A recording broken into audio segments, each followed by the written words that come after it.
Good morning students. हम लोग 11th class का चैप्टर 3 है चुनाव और प्रतिनिधित्व। आज हम लोग इसके बारे में चर्चा करेंगे। चुनाव और प्रतिनिधित्व जो दो शब्द आप लोगों के, ये दो के दो शब्द अपने आप को लोकतंत्र में संपूर्ण स्थिति में रखते हैं। देखिएगा बेटा, सबसे पहले हम लोग चुनाव की बात करेंगे। तो चुनाव में पहले मैं फर्स्ट वर्ड क्या आप लोगों को समझाने का काम करूंगी। चुनाव मीन्स लोकतांत्रिक व्यवस्था में जिस विधि द्वारा जनता अपने प्रतिनिधियों को चुनती है उसे चुनाव कहते हैं। दोबारा सुनिएगा, लोकतांत्रिक आपकी व्यवस्था में जिस विधि के माध्यम से या जिस प्रक्रिया के माध्यम से सारी जनता अपने प्रतिनिधियों को चुनती है, उन्हें उस विधि को चुनाव कहा जाता है। ठीक है, अब इसमें एक शब्द आया प्रतिनिधि।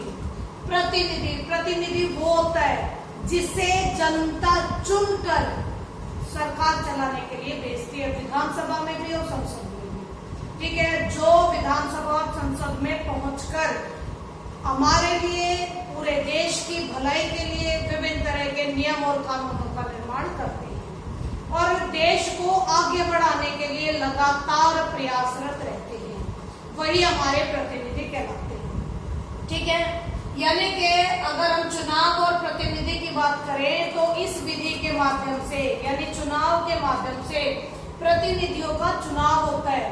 प्रतिनिधि चुने जाते हैं। जो चुने हुए प्रतिनिधि हैं वो विधानसभा या संसद में बैठकर हमारे लिए, आपके लिए, पूरे देश के लिए नियम और कानूनों का निर्माण करते हैं। ठीक है बेटा, शायद समझ में आ गया होगा, बहुत सिंपल लैंग्वेज में इस्तेमाल किया बेटा। अब देखिए, जो चुनाव है आप लोगों के, चुनाव हर 5 साल के बाद होते हैं। हर 5 साल में एक बार चुनाव होता है। ठीक है, लेकिन हर 5 साल के बाद के अलावा भी कुछ एक इस तरह के चुनाव हैं जो आप लोगों के टाइम से पहले या कुछ एक व्यक्तियों के लिए भी होते हैं।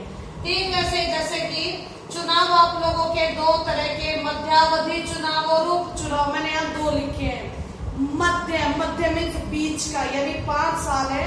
5 साल खत्म होने से पहले ही बीच की अवधि में, यानी 5 साल समाप्त होने से पहले ही, चाहे वो 1 साल हो, 2 साल हो, 2.5 साल हो, 3 साल हो, 3.5 साल हो, 4 साल हो, 4.5 साल हो, यानी 5 साल अगर कंप्लीट नहीं किए सरकार ने और उससे पहले ही चुनाव कराने की नौबत आ जाती है तो उसे हम मध्यावधि चुनाव कहते हैं। अवधि के मध्य में चुनाव। ठीक है, अवधि के मध्य में चुनाव, मध्यावधि चुनाव कहते हैं इसको। जब हमारी सरकारें 5 साल से पहले गिर जाती हैं तो हमेशा मध्यावधि चुनाव करवाए जाते हैं ताकि नई सरकार का चुनाव किया जा सके। इसके बाद एक है बेटा तुम्हारा उपचुनाव। उपचुनाव, ये चुनाव संपूर्ण व्यवस्था के लिए नहीं है, यानी कि जब आप लोगों की 5 साल से पहले अगर सरकार गिर जाए तो ये तो आप लोगों का 5 साल से पहले बीच में या 5 साल के बीच में सरकार गिरने से, बीच में सरकार गिरने से जो चुनाव कराए जाते हैं वो मध्यावधि चुनाव होते हैं। लेकिन जब बात आती है उपचुनाव की, इसमें सभी का चुनाव दोबारा आता, पूरी की पूरी सरकार का चुनाव होता है। लेकिन यहाँ उपचुनाव में कुछ सीटों के लिए चुनाव होता है, कुछ सीटों के लिए चुनाव, यानी 1 हुआ, 2 हुआ, 3 हुआ, इस तरीके से। अगर कुछ एक व्यक्ति आप लोगों के रह जाए या टाइम पीरियड से पहले अकस्मात अचानक से उनकी डेथ हो जाए तो उस वक्त उपचुनाव कराए जाते हैं। ठीक है, ये हर जगह होते हैं बेटा, ये सेंट्रल लेवल पे भी होते हैं, ये स्टेट लेवल पे भी होते हैं।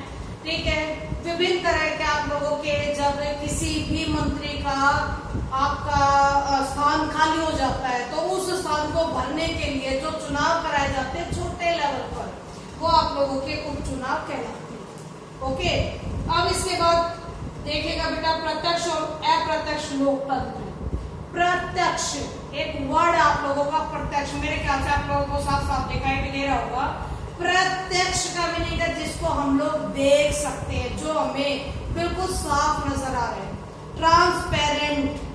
ठीक, ये प्रत्यक्ष लोकतंत्र क्या होता है? प्रत्यक्ष लोकतंत्र होता है बेटा जिसमें हमें प्रत्यक्ष तौर पर दिखाई देता है कि हमारा प्रतिनिधि कौन चुना जाना है। यूनानी समय बहुत पुराना समय बेटा, लोग इतने ज्यादा होते नहीं थे, तो सभी लोगों को रोजमर्रा के काम के लिए या शासन व्यवस्था के लिए राजा इकट्ठा कर लिया करता था और लोगों के हाथ उठाकर पूछ लिया करता था कि उनको क्या चाहिए और क्या नहीं चाहिए। जब वो हाथ उठाकर अपना मत प्रेजेंट करते थे तो उसे प्रत्यक्ष लोकतंत्र बोलते थे। ठीक है, लेकिन अप्रत्यक्ष लोकतंत्र, इसमें जैसे प्रत्यक्ष लोकतंत्र है तो वो सीधा सीधा है जिसमें हम लोग सारे इकट्ठे होकर अपने लोकतांत्रिक वे से हाथ उठाकर अपना निर्णय सुना देते हैं, अपना प्रतिनिधि चुन लेते हैं। इसके बिल्कुल उलट आप लोगों का अप्रत्यक्ष लोकतंत्र है, यानी इसमें पॉसिबल बिल्कुल नहीं है कि सभी लोगों को एक जगह इकट्ठा किया जा सके। एक जगह इकट्ठा करके हाथों पर करवा दो भाई किस किस को ये सरकार ये उम्मीदवार ये प्रतिनिधि पसंद है, ठीक है, तो ऐसा पॉसिबल नहीं होता है। वहां पर अप्रत्यक्ष रूप से, यानी जो दिखाई नहीं देते, वोटिंग के माध्यम से एक एक व्यक्ति जा जाके वोट करके आएगा। इस वोटिंग व्यवस्था के माध्यम से अपने प्रतिनिधियों का चुनाव करते हैं। भारत में यही अप्रत्यक्ष लोकतांत्रिक प्रणाली है। ठीक है बेटा, अमेरिका में आपकी प्रत्यक्ष लोकतंत्र है, इंडिया में आपका अप्रत्यक्ष लोकतंत्र है। ओके, इसके बाद आता है बेटा तुम्हारा चुनाव आयुक्त। चुनाव आयुक्त से पहले मैं आप लोगों को एक और पढ़ाऊंगी, चुनाव आयोग। ठीक है, इलेक्शन कमीशन। चुनाव आयोग जिसे आप इलेक्शन कमीशन के नाम से जानते हैं। चुनाव आयोग वो आयोग है जो प्रत्येक 5 साल में चुनाव कराने की सारी व्यवस्था कराता है। ठीक है, यानी इसी में आप लोगों का चुनाव मुख्य चुनाव आयुक्त होता है, 2 और आप लोगों के चुनाव आयुक्त इसके साथ काम करते हैं और ये पूरे देश में चुनाव कराने की प्रक्रिया को संपन्न कराते हैं। ठीक है, और ऐसा नहीं है कि बेटा सिर्फ एक ही चुनाव आयोग है, हमारे पास सेंट्रल लेवल पे एक चुनाव आयोग है, लेकिन हर एक राज्य में भी चुनाव आयोग का निर्माण किया जा चुका है।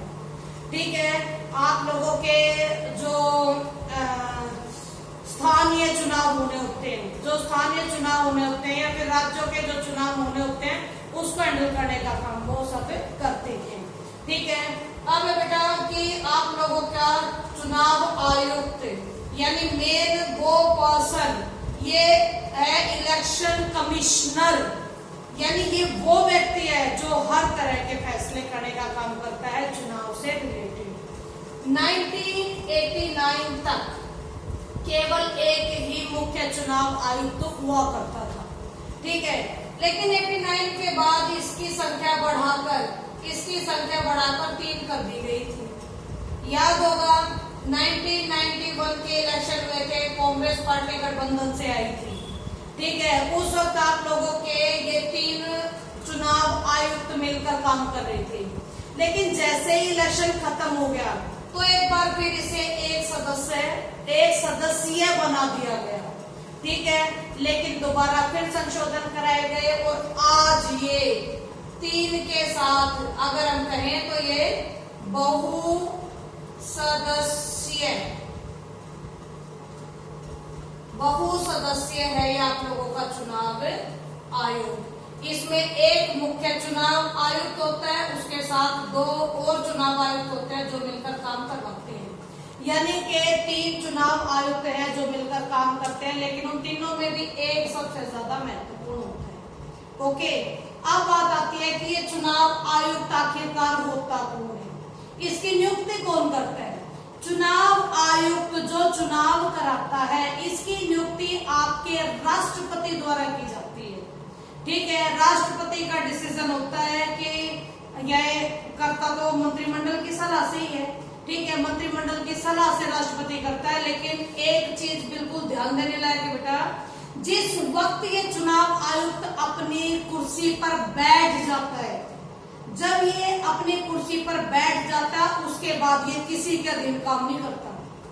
ये व्यक्ति संपूर्ण तरीके से स्वतंत्र, आजाद, निष्पक्ष ढंग से काम करता है। इसके लिए कोई राष्ट्रपति नहीं, कोई प्रधानमंत्री, कोई सभा नहीं, ठीक है। इसके लिए सभी पराये हैं। ये निष्पक्ष तौर पर काम कराता है, किसी तरह की धांधलेबाजी में ये नहीं आता, ठीक है। और यही कारण है कि जब ये अपनी सीट पर बैठ जाता है उसके बाद ये राष्ट्रपति की भी नहीं सुनता है, जिसने इसको अपॉइंट किया है। ओके, अब बात आते हैं बेटा कि आपके चुनाव आयुक्त का कार्यकाल 6 साल होता है, 5 साल इलेक्शन के होते हैं, इसीलिए इसका कार्यकाल 6 साल किया गया है, ठीक है।